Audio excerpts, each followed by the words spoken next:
Good morning, everybody. David Shapiro here for another video. We are going to be doing an ACOG. I've been talking about it for a while. This is not my first rodeo.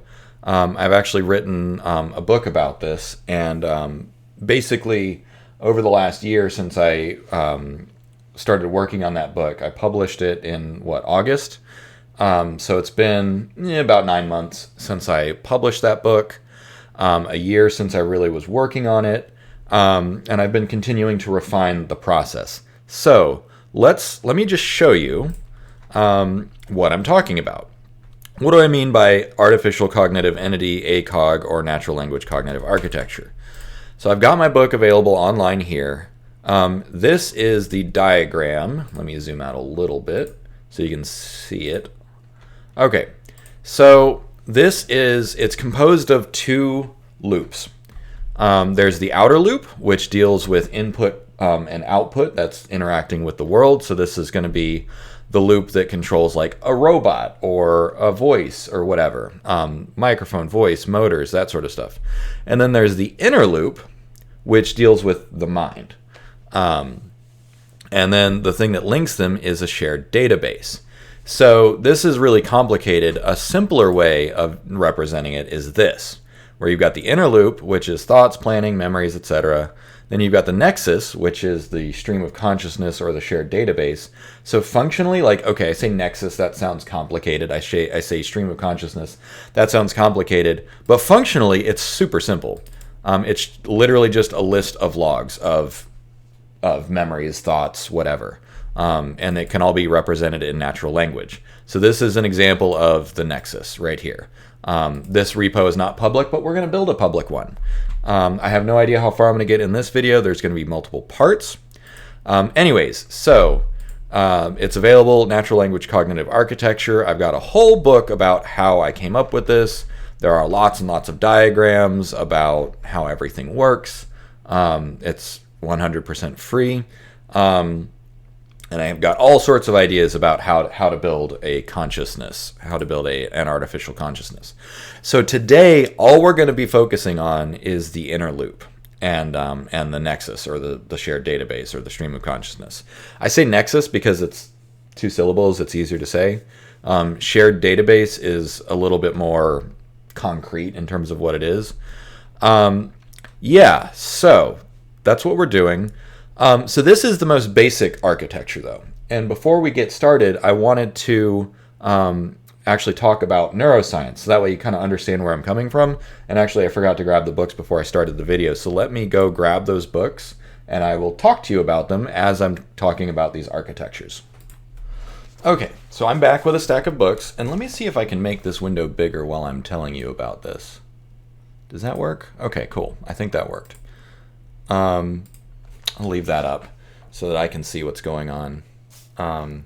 Yes, it's recording. Okay, so neuroscience books.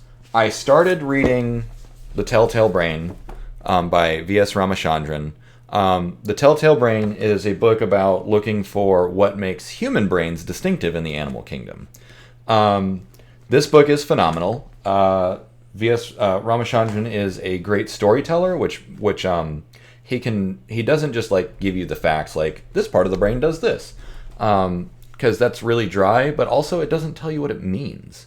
He doesn't tell you if you just tell the facts, that doesn't give you the implications or the significance. But by telling a story around each part of the brain and each how he discovered something and how the tests are done, you really get a sense of okay, this is how the brain actually works. So Telltale Brain, Ramachandran. Phenomenal book.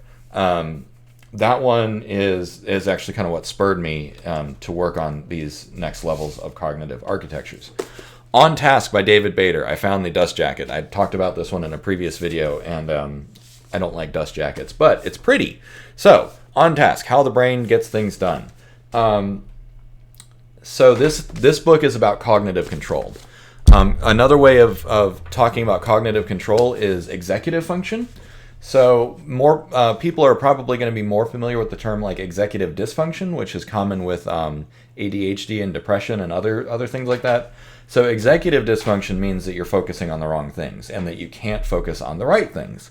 The neuroscience term for that is cognitive control. So cognitive control means like, okay, you're aware of what's going on and what you should be doing, and you have conscious ability to say, this is what my brain should be focusing on, not this other thing. So it's about impulse control, it's about filtering, it's about being self-directing. So yeah, on task, here, let me just set this down. So on task is about how the brain achieves that. And if you've done any work with large language models or GPT-3, you will know that it has no cognitive control. So this is a huge thing that that needs to be added in either more advanced neural network models, the architecture, or it needs to be a secondary system or a way of controlling what the model does. That's really what we're going to focus on today, because that's the breakthrough that I've had. However, I did also want to talk about 1,000 Brains. So this book also figures into the diagrams, the architectures we're going to go over today. So let's see, let me just have this up in the background. So yeah, if you read this book, the whole idea is that the brain is made of repeating circuits that mostly do the same thing, but they kind of vote. So there's kind of like a consensus about how to decide what to do. And I will show you how we can implement that soon. Won't get to it today, but very important ideas in terms of how do you design artificial cognition. Great book. And then The Forgetting Machine. So the primary theme of this book is just how little information your brain actually integrates. The bandwidth between different sections of our brain is very, very low. We're talking about like measured in kilobits a second, not megabits or gigabits. And so it's like, okay, well, if you're only talking about kilobits a second, is our brain's bandwidth for like sensory input and thought and output, how do we get so much done, right? If our memories are very sparse, right? So to use computer science terms, our memories are sparse representations, and that, like, if you were to represent it as a matrix, it's mostly zeros with just a few values here and there. It's like, okay, well, how do we get so much done if our memories and thoughts and sensations are all sparse? Really good book. This has also kind of reinforced my idea that actually we can represent all thought with natural language. That's a perfectly good medium to represent what's going on in the head. We don't need anything abstract like vectors, although you can, but the interpretability of using natural language is there. And then finally, Phantoms in the Brain. This was my very first like neuroscience book. I read it, or I saw the documentary way back like 20 years ago. But yeah, great book. Both of Ramachandran's books that I've got here, Phantoms in the Brain and The Telltale Brain, both look at it through the lens of neurology and neuroscience. So you learn a lot about the brain when it breaks. Okay, all that said, let's go over some architectures. Make sure we get this out of the way so you can... There we go. Okay, you can still see me, but you can see the screen. Okay, so this is the most basic architecture, where we've got the Nexus, which in this case, the simplest implementation is literally just a folder of text files. It's a list of inputs, outputs, thoughts, sensations, etc. And then the inner loop, which in this one, so basically what I was trying to do here was create a home device that I could talk to. The inner loop is literally just one Python loop. Let's see, which one was it? I think it was this guy. While true, yeah. So basically, here's the loop. For D and dossier list, which the dossier list is just a list of prompts, do this. So yeah, that's it. Run the prompt, load some. Well, first I guess stack some memories, load the prompt, and then do it again. So while true, so here's one loop, and then here's the nested loop. Yeah, that's what I mean by inner loop. You're looking at it right here. So we're going to recreate this, but we're going to change it a little bit because of some of the insights that I had. Okay, so this is the most basic model. The outer loop, I'm not as interested in robotics. I used to think that I was. If you want to know how the outer loop would look, go look up Google's Flamingo. Let's see, Google Flamingo robot. I think there's a good YouTube video. Yeah.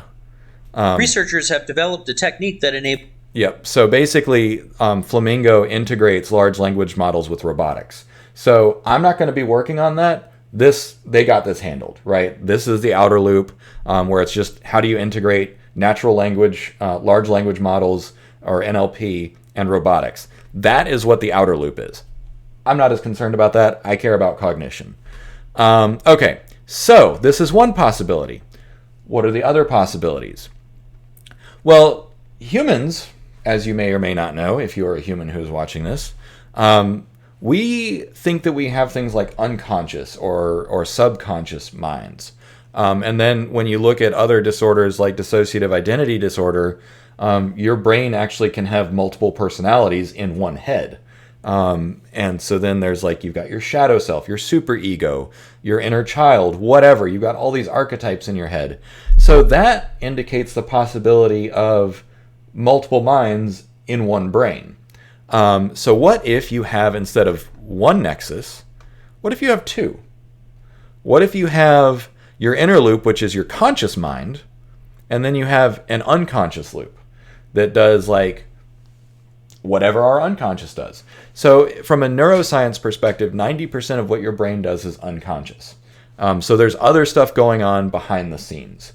And so this leads to a possibility where there's a second, or more, there might be dozens or hundreds of little nexuses in our brains where thoughts are accumulated or sensations or signals are accumulated. And in fact, if you looked at the connectivity of the brain, it's a huge mess. There are a lot of little focus points, concentration points, where signals converge and then distribute again.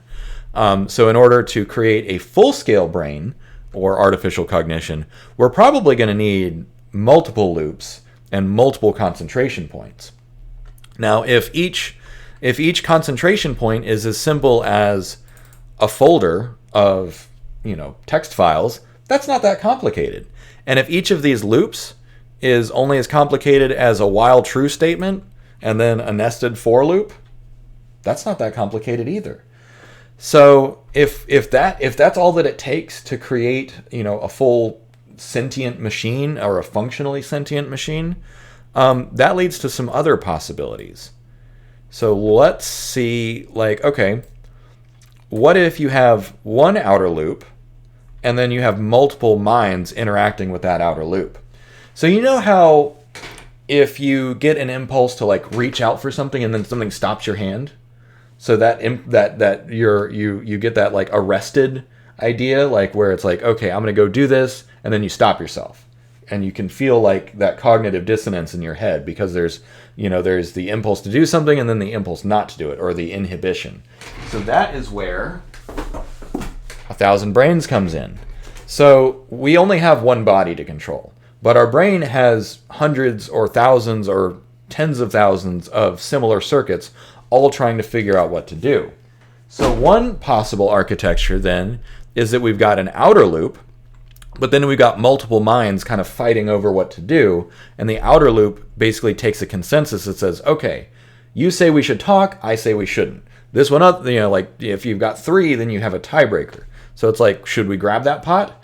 Well, two of them might say, no, don't, it's hot, and then the third one says, oh, go ahead and grab it, it's fine, right? And so by having those parallel processes all kind of debating, that gives you a bunch of possibilities. These different inner loops, primary mind, secondary mind, tertiary mind, however many there are, they should all be slightly different. They should use different models, different prompts. They should use different architectures, so that they can operate at different speeds, but also they can have different specializations and different strengths and weaknesses. And so maybe what happens when someone has dissociative identity disorder is basically they have their brain loses the ability to keep track of these different selves, and they fragment and differentiate from each other. rather than staying integrated. And so this is where Jungian psychology actually kind of comes back into play. I'm really surprised more people aren't talking about Jungian psychology, because he talks about this fragmentation possibility. Anyways, I predict that that's going to come back in a big way. You mark my words. Okay, so this is another possibility of how we can design an artificial cognitive entity in the future. And then there's one last possibility. What happens if we reverse this? What if we keep one nexus, but then we have multiple loops interacting with one nexus? So in this case, in every other case, each nexus is only the link between two loops. So it's like a figure eight, right? So this loop shares some information with this loop, and so on and so forth. And you could expand this out forever, right? Where it's just every loop, every intersection between two loops is one nexus. You see that's the same pattern over here. This is the most basic unit. And then here's where it's a chain, right? So you can create chains, you can create webs. But what happens if you have multiple loops interacting with one nexus? So I got this idea from watching Westworld. So HBO's Westworld is a show where there's robotic hosts, and it's a big giant fantasy land, and you can have sex with super hot sex robots, or shoot them, or go on adventures with them, or whatever. But during the first season, one of the things that happens is they explore okay, well, how do you make sure that the hosts, the robots, don't break immersion? And what happens is anything that they're not supposed to see is erased from their stream of consciousness. So what happens then if you've got their conscious loop, but then you've got a hidden second loop that is monitoring that database and just selectively deleting stuff out of it? So oh, you're not supposed to see that. Gone, right? It's that simple. You just have something that says you're not supposed to see that, you're not supposed to think that, delete it. And so this model, this model could be used for self-censorship, right? So say for instance you have a robot that and it's got a safety loop, right? It's got a self-censorship loop or a safety loop that says, oh, you just had the idea of stabbing your human, let me just delete that possibility. Right, and it's not even conscious. It's a safeguard that's operating in the background, and then you'd have that interlocked so that if that loop stops, the robot shuts off. Right, so you have multiple loops interacting with a single nexus, and they can all be contributing or deleting stuff. So that's kind of where I'm going. I've got the books that inspired all this. The show Westworld. That's a good bit of fictional inspiration. I, Robot, the Will Smith movie from I think 2005, also good inspiration for this stuff. Okay, now that you've got the background, let's get coding. So let me zoom back in a little bit. New, so we're going to call this ACOG experiment 01. So artificial cognitive entity public experiment inner loop. So public, add a README file, add a license. We'll do MIT. And then we will go ahead and clone this down. Git clone. Whoops. You need a space there, buddy. Okay. So then I copy paste, I reuse a lot of code. Just that's the fastest way to do it. Let's see. What was I working on most recently? Medical question answering. So I will just copy my git ignore and my OpenAI API key. Just copy those in. Okay, so then we will start with, I'm not going to worry about doing voice or anything, because that's my smart home device was basically I wanted to have the computer from Star Trek where you're just like, computer, can you help me do this thing? Right? I wanted to create a super sophisticated, super advanced version of Siri or Alexa or Cortana. And I was working on that, but then I realized I needed to take a break and figure out cognition first.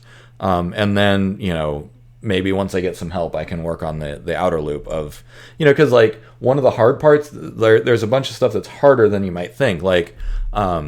Alexa, you can interrupt Alexa. You can say, if Alexa's like yammering at you, you say, Alexa, stop. And it can stop itself, right? So there's some of that inhibition.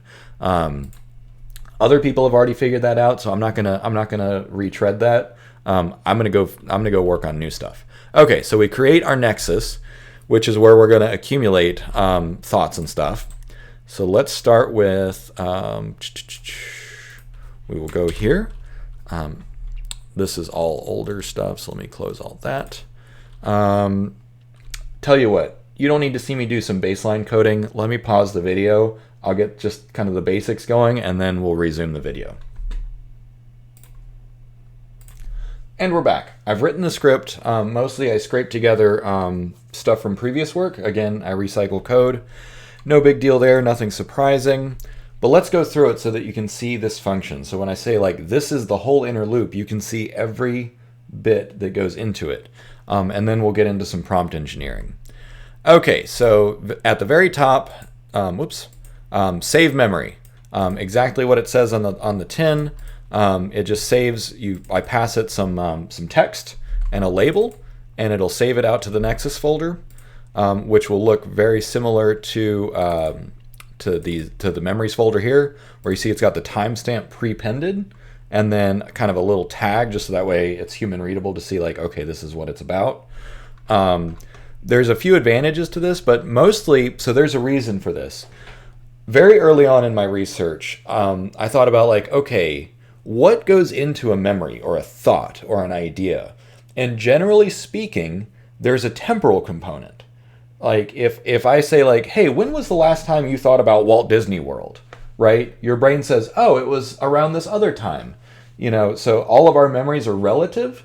We have to kind of reverse engineer like, okay, how long ago was that? But with computers, we have the advantage of using timestamps. And so all things that happen around that time are all going to be interrelated. And so we can take a shortcut by using timestamps. So we can say, okay, if you see, hear, and think something all at the same time, they're all going to be related.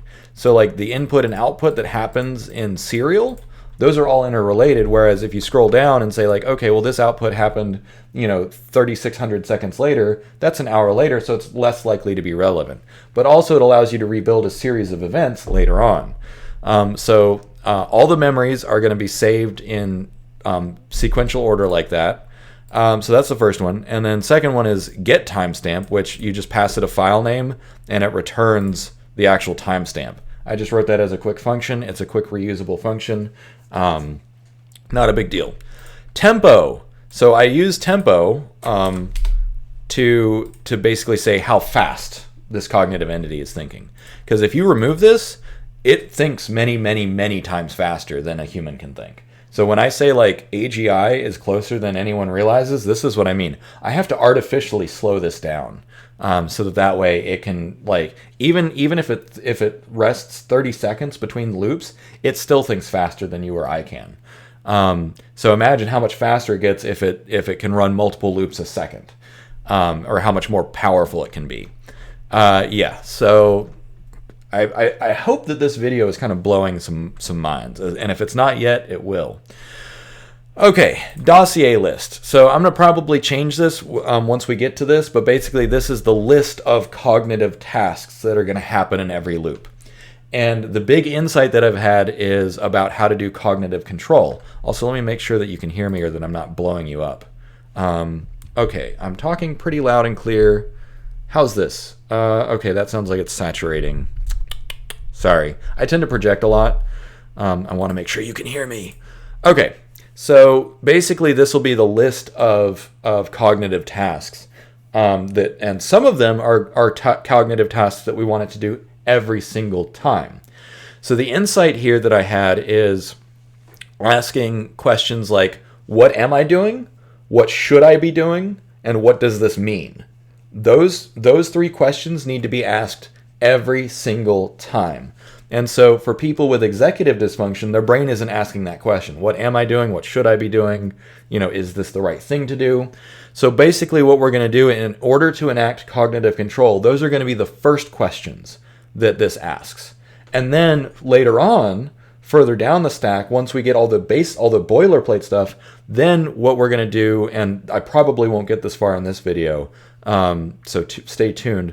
But then what we're going to do is we're going to ask GPT-3 to generate the next cognitive tasks. So that's called a meta prompt, where basically you use a GPT-3 prompt or a fine-tuned model to generate a prompt for the future.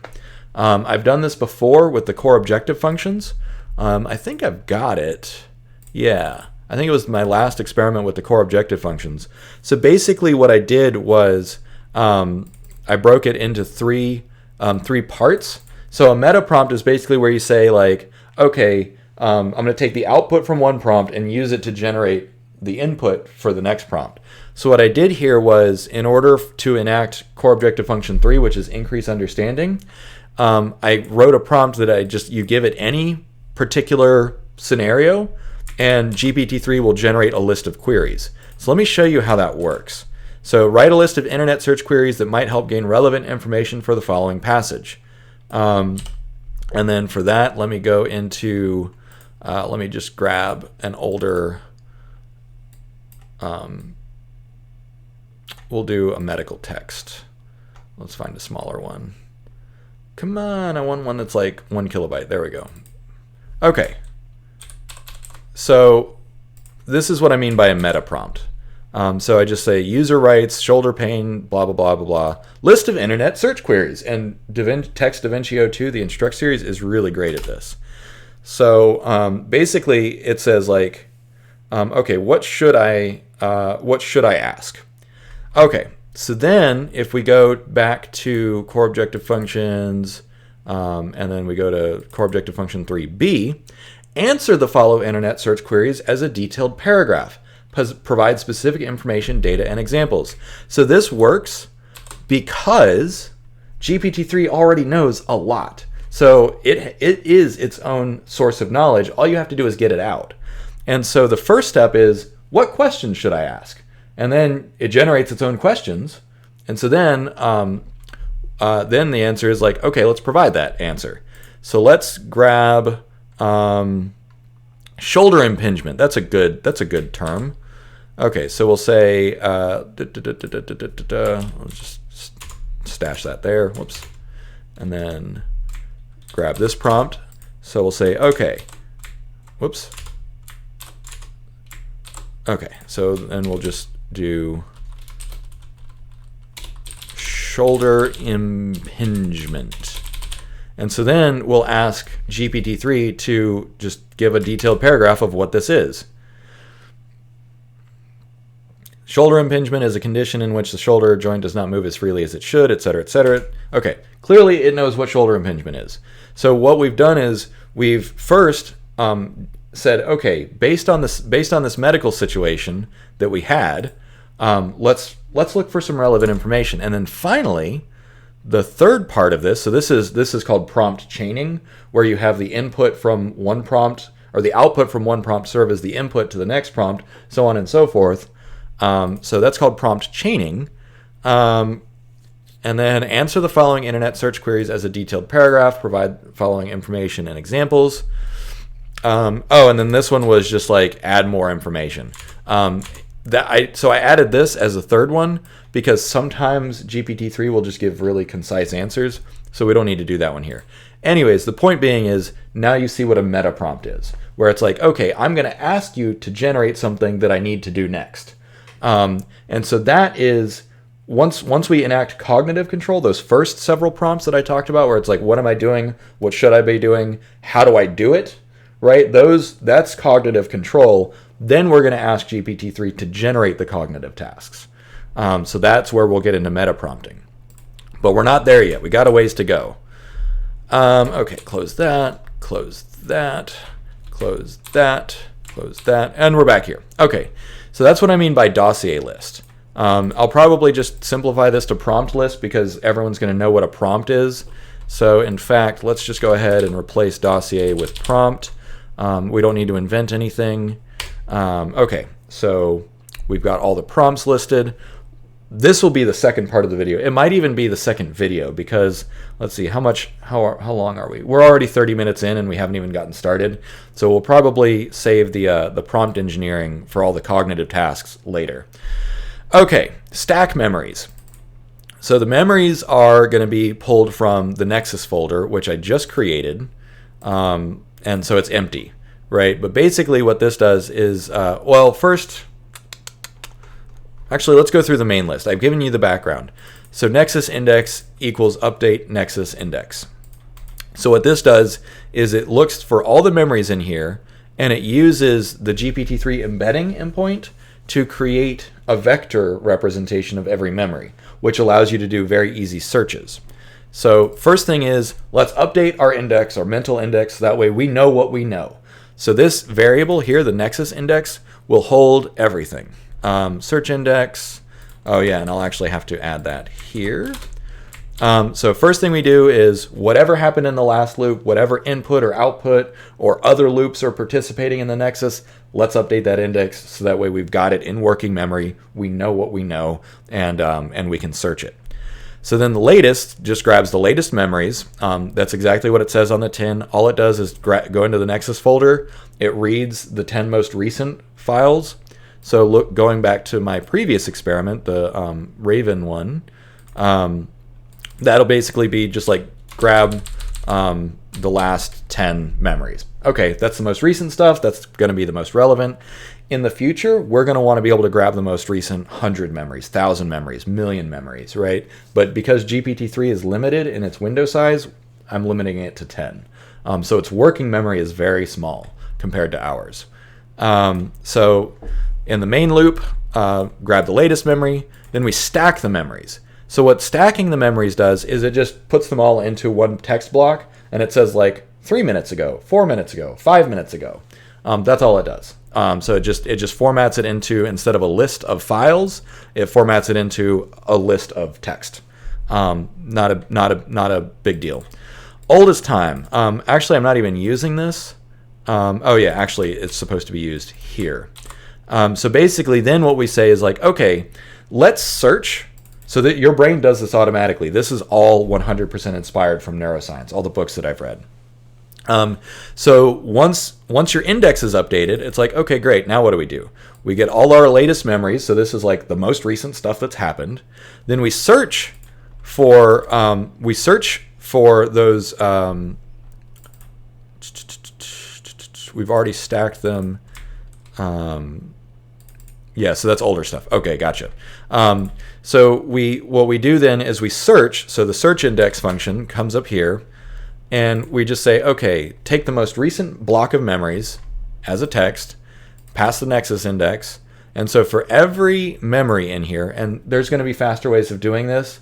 There are like Pinecone is a vector-based search engine. This is all experimental, so I can hear some of you people saying, this is not the most efficient way of doing it. I know. This is just for prototyping. Ideally, the whole search index, that'll be its own API service, as well as the memory. So actually, fun fact, while we're here, let me tell you something. Where did it go? Raven. So these memories, one day, will all be stored in a private blockchain. So if you ever watch the movie Blade Runner 2049 or whatever it's called, he has a companion that's an AI, and her memories of him are private to that device. So I'm like, ooh, I bet you that's a private blockchain running on that device. At least that's what my brain is filling in the blanks, because like he says, like, download yourself into this device. That way, like, when they come and grab you, they can't find anything, right? Because if you've got so blockchain is really good because it is for sequential transactions. And what we're doing with the memories, with the Nexus, is we're building up a list of sequential transactions. And if you have an AI companion that knows everything about you, you better well have those encrypted if you value your privacy. So anyways, just wanted to point that out. I have been saying that blockchain will be big for AGI. This is why, is because you're going to want that Nexus encrypted. But also, not only encrypted, a blockchain guarantees that it cannot be manipulated, right? So remember I mentioned the hosts in Westworld, where you just selectively delete memories. You don't necessarily want to do that, because imagine you've got a super powerful AGI that's in control of like military tanks. You don't want to selectively delete memories. Like, you want it to be accountable. You want it to have a cryptographically guaranteed logical sequence of memories. Okay, so that's all relevant. Again, this is all purely inspired by neuroscience. Oh, fun fact. So people with particularly narcissism and a few other personality disorders or mental health disorders, their experience of time is not linear. The term flashback, so PTSD is another example. So what happens with a flashback, whether it's an emotional flashback or an acute flashback, is that your brain shifts back in time to the last time that something happened. And so like they explore this with Bernard or Arnold, whatever his name was in Westworld, where his time indexes are all off. And so from his perspective, he keeps jumping around based on whatever's happening, right? He doesn't have a linear sense of time. And that can be what happens with PTSD, narcissism, and other disorders, where your brain like is so fragmented that like different parts of your consciousness exist in different times. So that's another reason why, one, we want every memory timestamped, and two, we want it cryptographically verified in a blockchain. Okay, getting off my soapbox. All that this does is it searches the index based on a search query that you put in. It says, find relevant memories. So that's all it does. This is a big, long function. It just looks for similar memories. I've got a really simple function here. It just gives you the dot product of your search vector and then of the memory that you're querying. And so it just says, okay, what is the similarity between what you're searching for and this other memory? Your brain does this automatically. What is the term for that? There's a specific term, like association, right?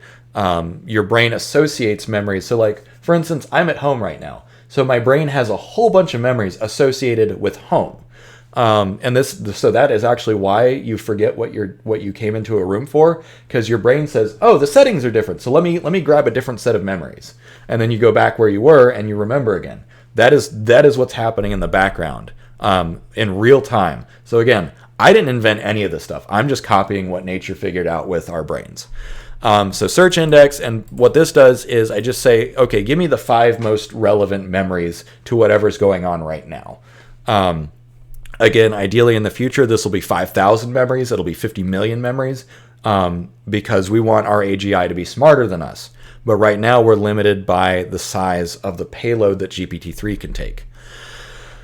Okay, so then we stack those memories as well. So we have the latest memories that are stacked and the older memories that are stacked. So that's long-term and short-term memory. Again, I didn't invent any of this stuff. I just copy-pasted it into Python.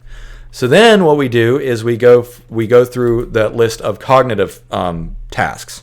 So the first part of this loop is going to be, let's just add a little hashtag. This is going to be cognitive control loop. And then, so each of these prompts is going to be stuff like, what am I doing? What should I be doing? Should I be doing? How should I do it? But also, what should I be thinking about? So that's metacognition. So what we want is this machine to not only think about what it's doing, but what it's thinking about, and then provide that answer and then think about it.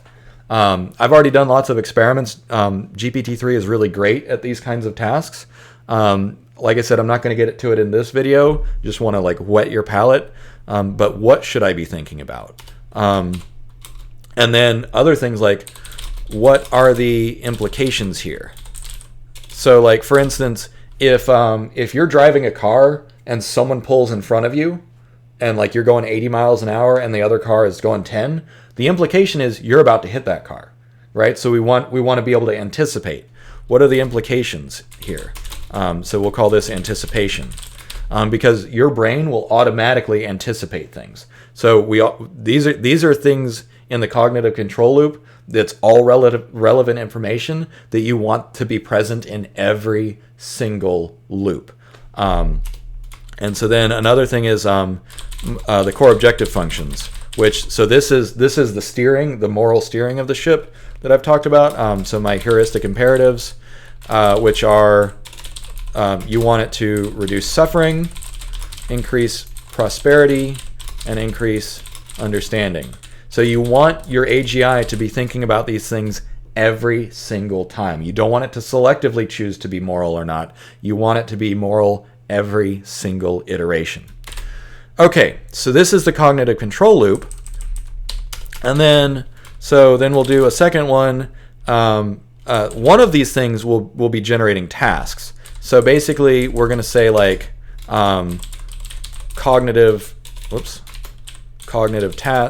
sorry.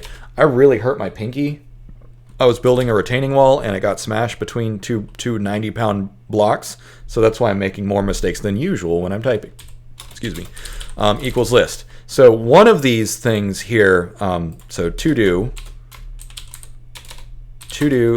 is, cognitive task equals generate, new task. I'm so sorry. My typing sucks right now. You don't realize how much you use your pinky until it's like bruised down to the bone. Generate new task, and then you say like to do cognitive tasks dot append cognitive task. Okay, so that's in the to do. So then you'll say like for task in cognitive tasks. And then we'll basically do the same thing. To do execute cognitive task. Okay, and then you get to the sleep, which is the tempo. So right now I've got it set to 30 seconds. This is still going to think way faster than you or I can think. You'll be shocked when you see how powerful this architecture is. Okay, so there you have it. 141 lines of code. We have the bones, the framework of the inner loop of our artificial cognitive entity, or ACOG or ACE. I like ACOG because it's two syllables. So like AI, that's 2 syllables. Whereas you just say ACE, that's like ACE what? All right. Let me go ahead and stop the video here. This was a lot. It's probably like drinking from a fire hose. It's already 42 minutes. Yeah, this is on the long side, and we haven't even run anything yet. All right, so thanks for watching. Stay tuned for part 2, part 3, whatever's coming, and yeah, like and subscribe.